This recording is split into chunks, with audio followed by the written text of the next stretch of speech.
Controlling, the net is empty, he throws it down, and in! He scored the goal! Martin Brodeur!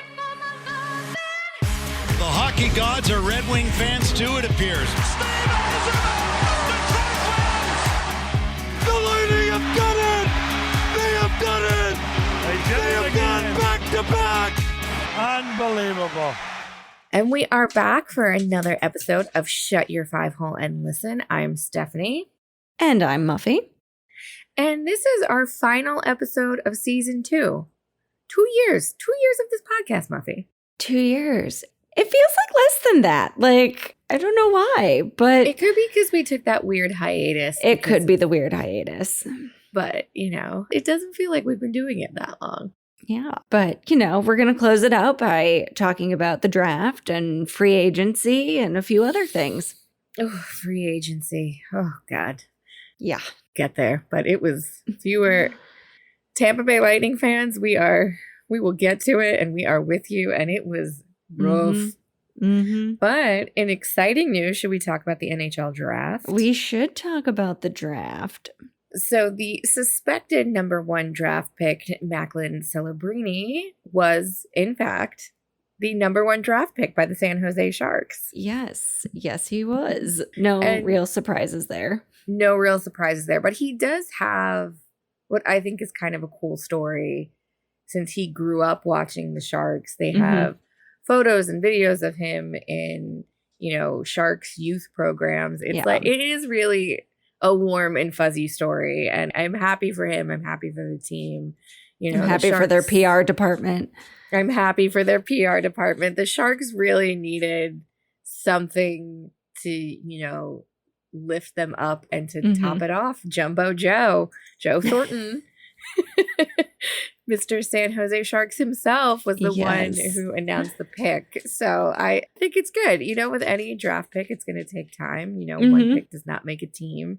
No, as we saw with exactly what I was going to say, as we saw with Connor Bedard. It takes some time. It's definitely, you can be an elite player in the juniors or the minor leagues, but the NHL is a whole different ballpark. I just used a baseball reference in a hockey podcast. It made me giggle. I liked it. But funnily enough, is funnily a word? Funnily is a word. Yes? Sure. Is it? I think so. Gosh. As PR people, we should really know this. Oh my God.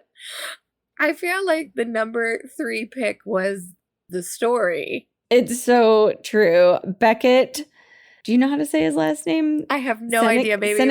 We're gonna butcher that little boy's name. Yeah, well, Beckett. Beckett was the number 3 pick to the Anaheim Ducks. And oh my goodness, was this sweet, sweet boy just shocked that he was selected that early.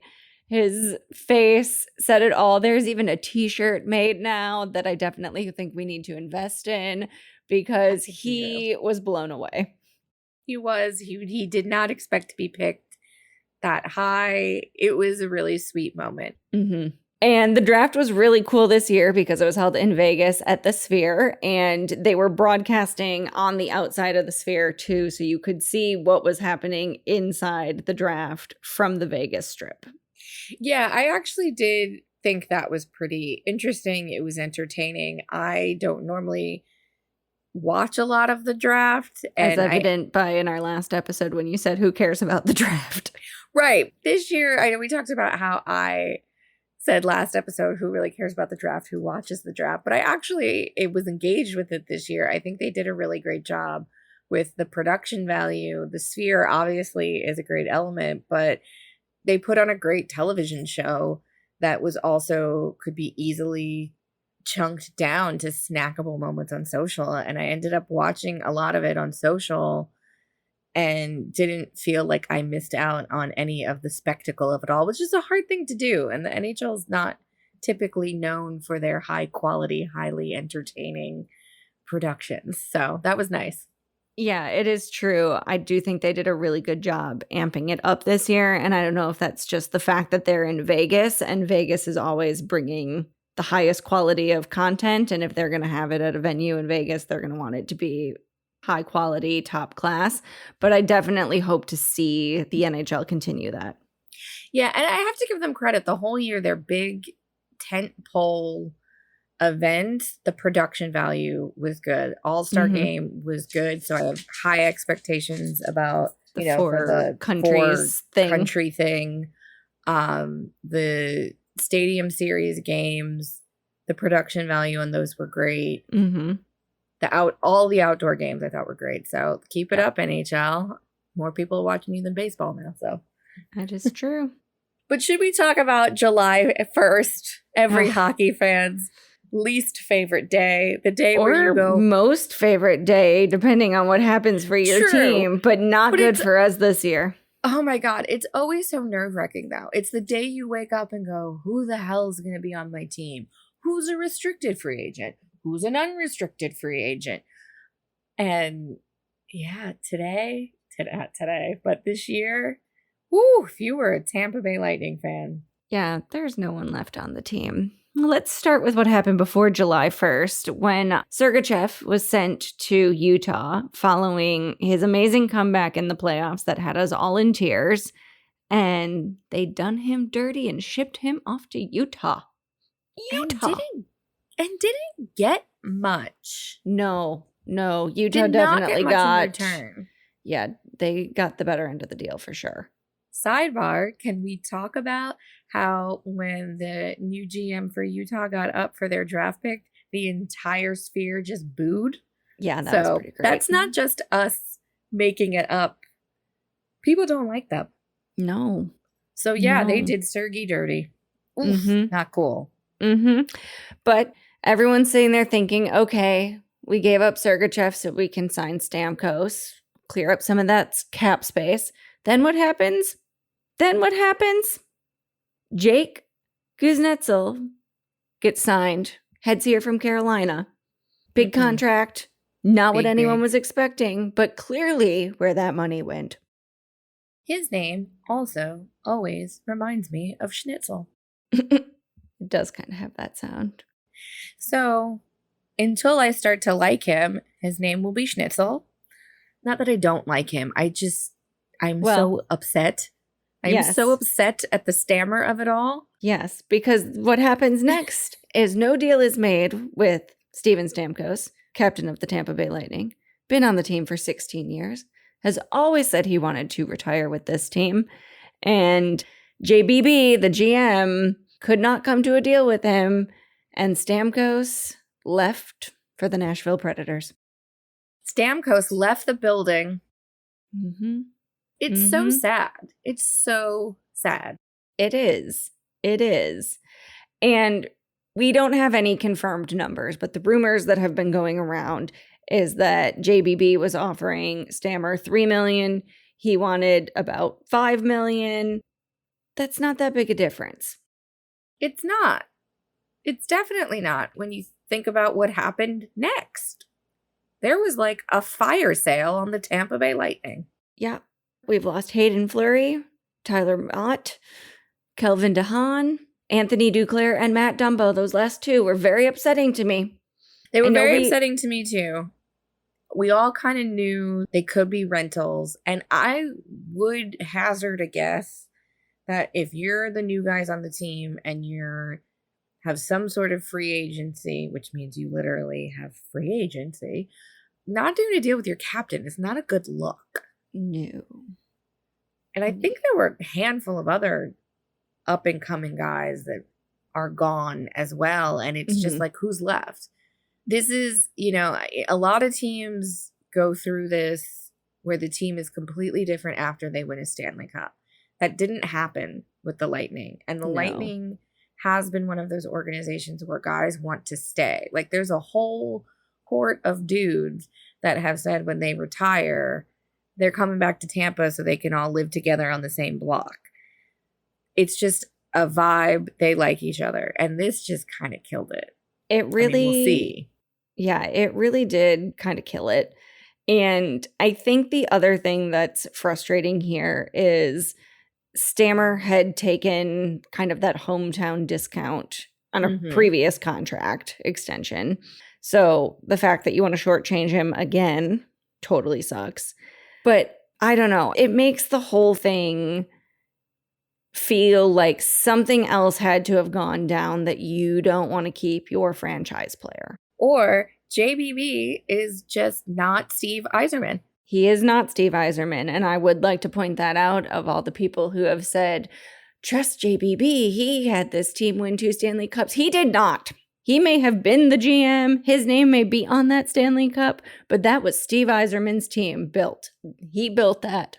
JBB did not build that. Yep. On the bright side, Hedman extended his contract.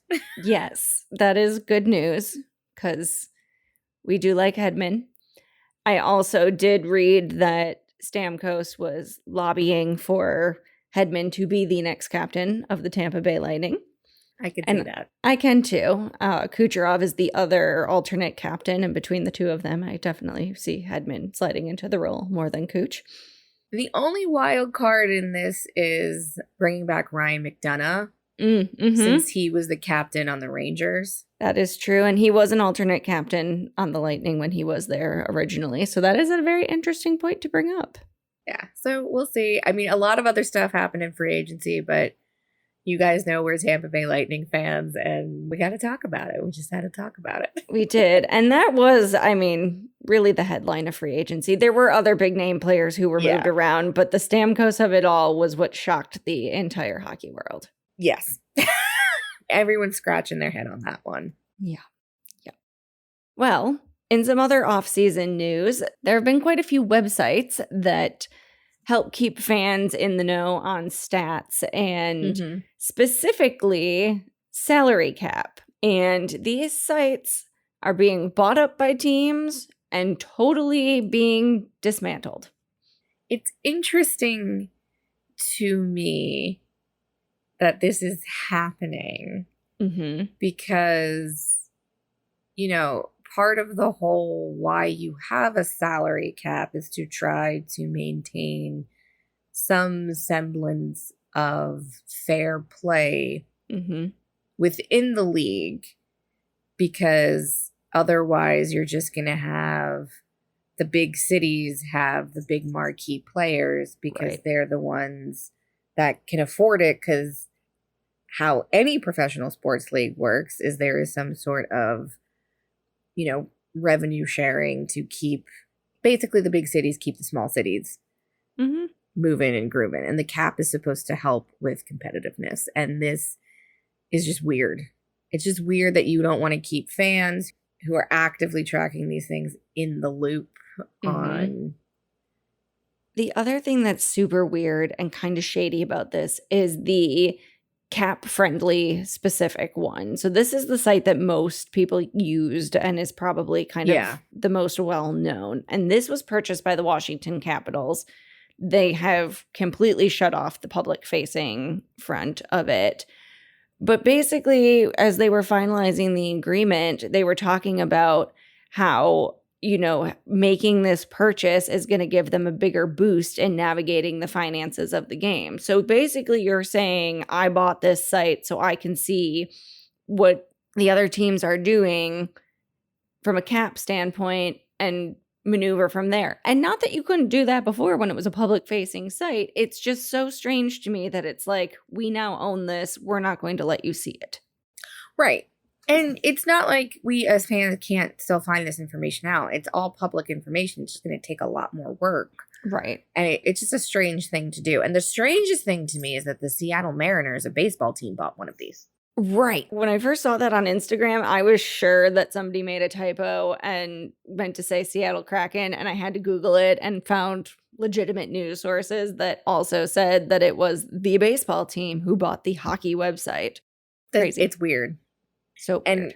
It's strange, and I don't really know what's happening, but I don't either. I have no idea why a baseball team would want to acquire a stat-based hockey website focused on the NHL.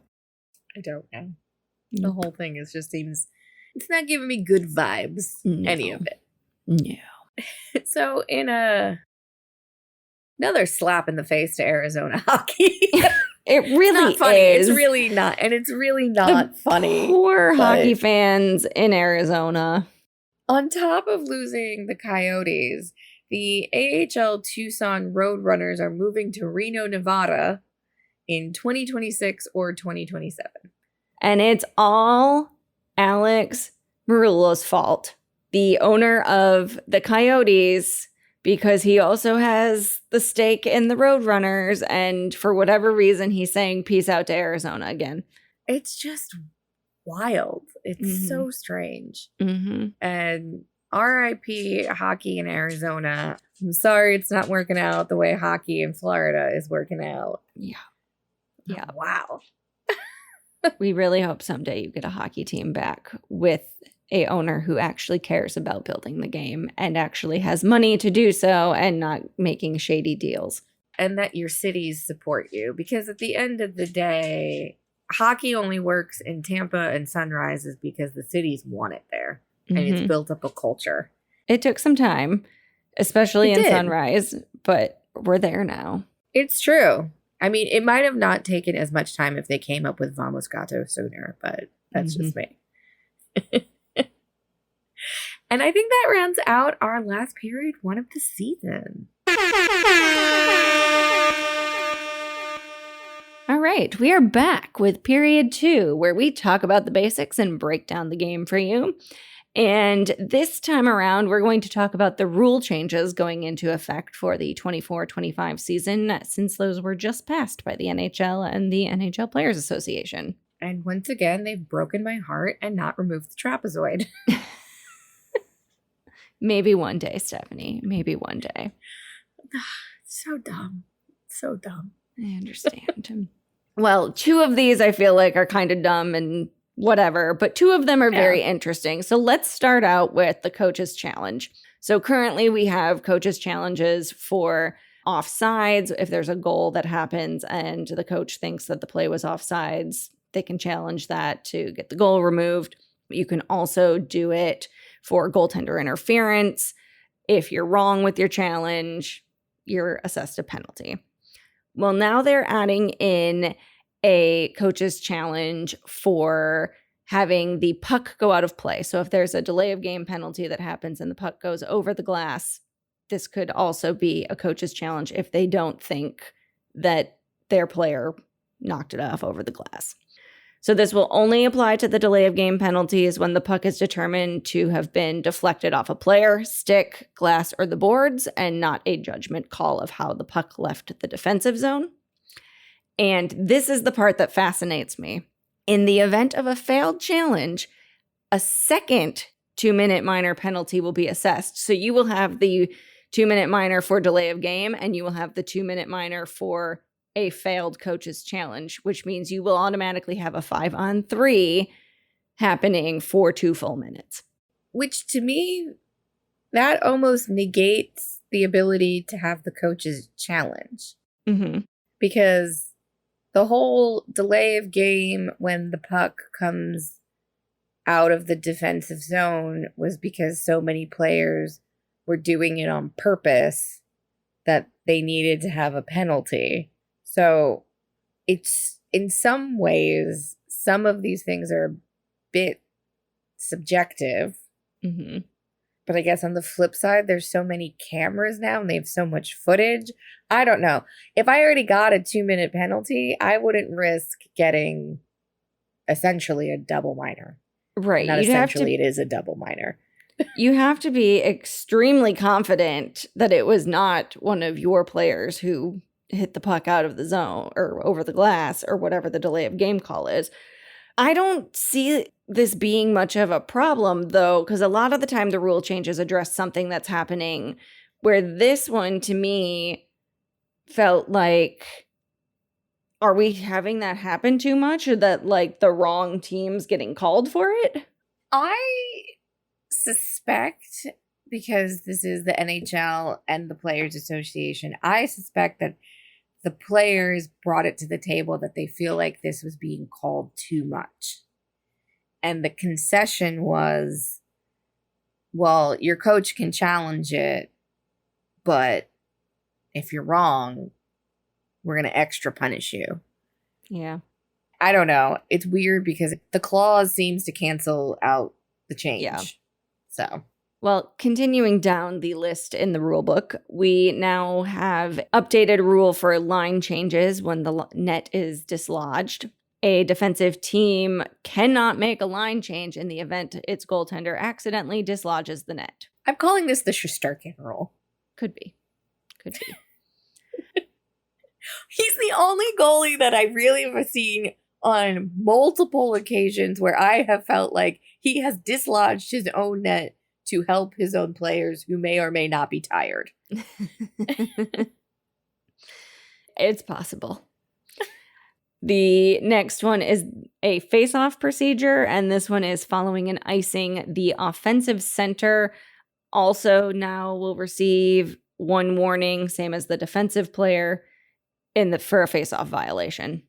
And what that does is you can only get so many warnings before you get kicked out and someone else has to take the face off. Mm-hmm. Which, after an icing, you're typically going to want whoever you're centered on is the person you want to be in that face off. And so that basically means shut your mouth, just take the face off. Yep. And the fourth one, this one I find very interesting. It relates to unsportsmanlike conduct, and it's about the players sitting on the boards. So if you have ever been to a hockey game or watched it on TV, and you may see when the players go to do a line change, they hop up over the boards. Sometimes somebody's sitting there ready to go onto the ice. Well, now the referee will provide the offending team with a warning regarding the players sitting on the boards. After a warning in a game, the team that continues to sit on the bench or sit on the boards trying to get onto the ice will be issued a bench minor penalty for any future violations. You're making line changes longer. What I read is that it's meant for like player safety and ref safety to not have like skates and body parts hanging over the boards when people are quickly moving along there. I don't really think that was a problem. I mean, I guess it's just as much of a problem as your goalie dislodging your net. I don't know. Sometimes I feel like the rule changes like actually help. Mm-hmm. None of the rule changes this year, I was like, none of this is earth-shattering. No. But now you're up to date on what's, going to be different in the upcoming season. So, yep. So now you know. All right. We'll be right back with more from Shut Your Five Hole and Listen. And we are back for our period 3 where anything goes. And usually I'm the one doing most of the talking in this segment, but today we're doing something a little different. Muffy, what are we doing? Yeah, so recently I was asked to host trivia at the Bazaar on Apricot and Lime and Hamlet's Eatery here in Sarasota. And basically they bring in guest hosts for trivia each week. And you select a charity that you would want the proceeds to go to from trivia. And as part of this, I decided to do a little bit of hockey dog trivia, which I will say the participants were a little shocked and surprised about. Not many people realize how much hockey and dogs go together. They go so together. I'm a little nervous about these questions, but I'm prepared as a dog lover and a hockey lover. Yes. So we thought it would be fun to see how Stephanie stacks up with these questions versus the general public of Sarasota, who had varying degrees of hockey knowledge. All right. Are you ready? I'm so ready. All right. Question number 1. What is the name of the Tampa Bay Lightning team dog who was raised by the team from 2019 to 2021? It's Bolt, and he's the goodest of boys and has the biggest of heads. Yes. Oh, and we love Bolt. We love Bolt. Nicely done. Question number 2.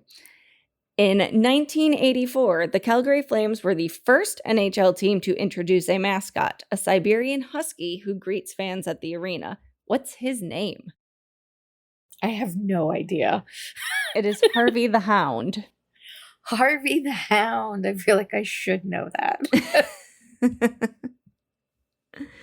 All right. Question number 3. What is the official pet food of the NHL? Oh, that's difficult. Bolt was in a commercial for the pet food. I don't know. I'm just going to say, is it some form of Purina? No, that is what most people guess, but it is actually Canada. Oh, okay. Mm-hmm. Good for Canada. Mm-hmm.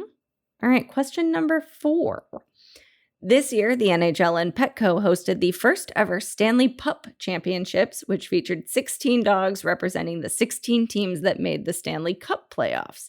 The game pitted the Eastern Conference against the Western Conference. Which conference won? I really should have watched this. I'll give you the hint that I gave everybody at trivia. It is the same conference that won the Stanley Cup. Oh, so the Eastern Conference. Correct. The Eastern Pupperance. Yes.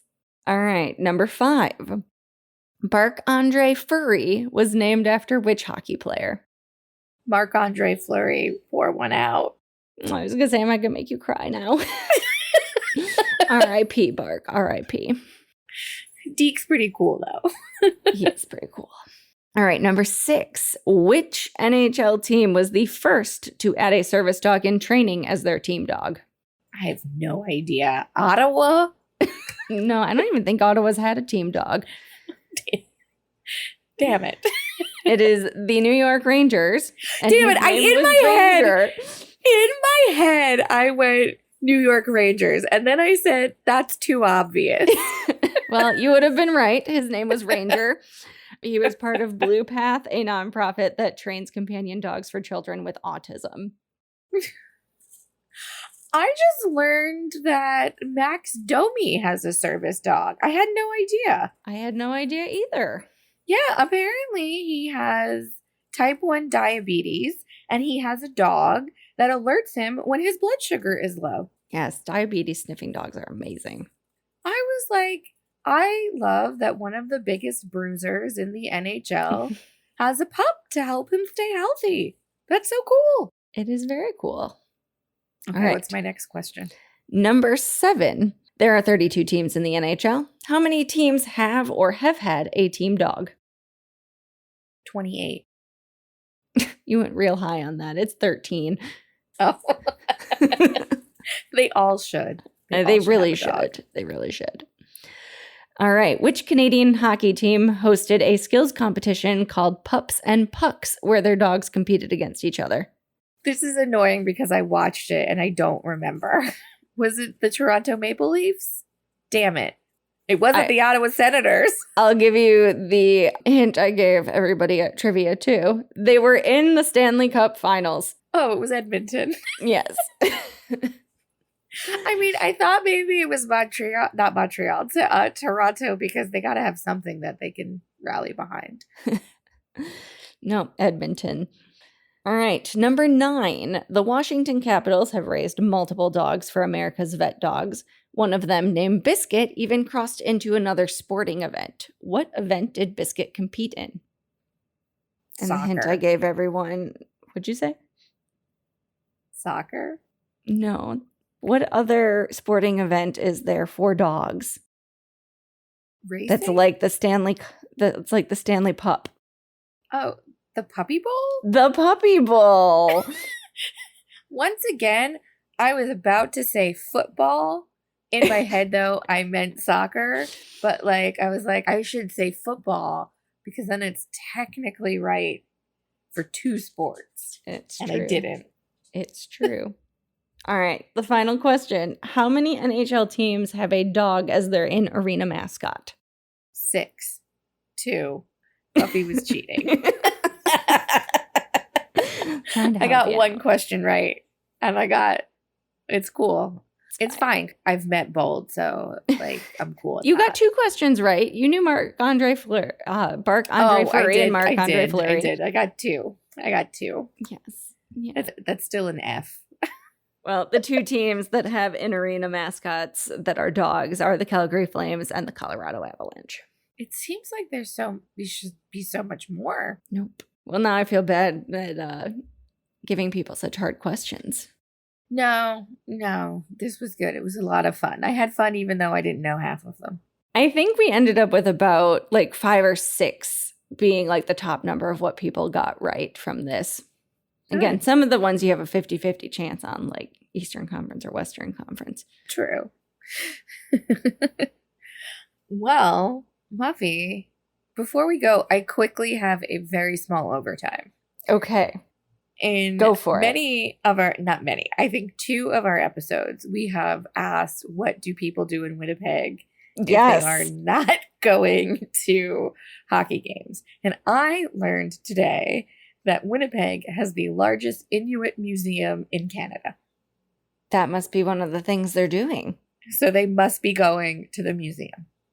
I don't remember the name of the museum, but I'll find out and I'll put it in our show notes. And maybe we just do a mini series on what people do in Winnipeg. Love it. It's a perfect topic for anything goes.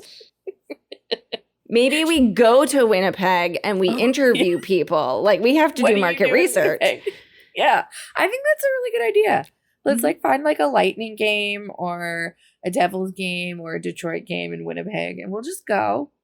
Yeah. We'll interview people around the arena. Like, you're That'd be here, great. but what do other people do? Right?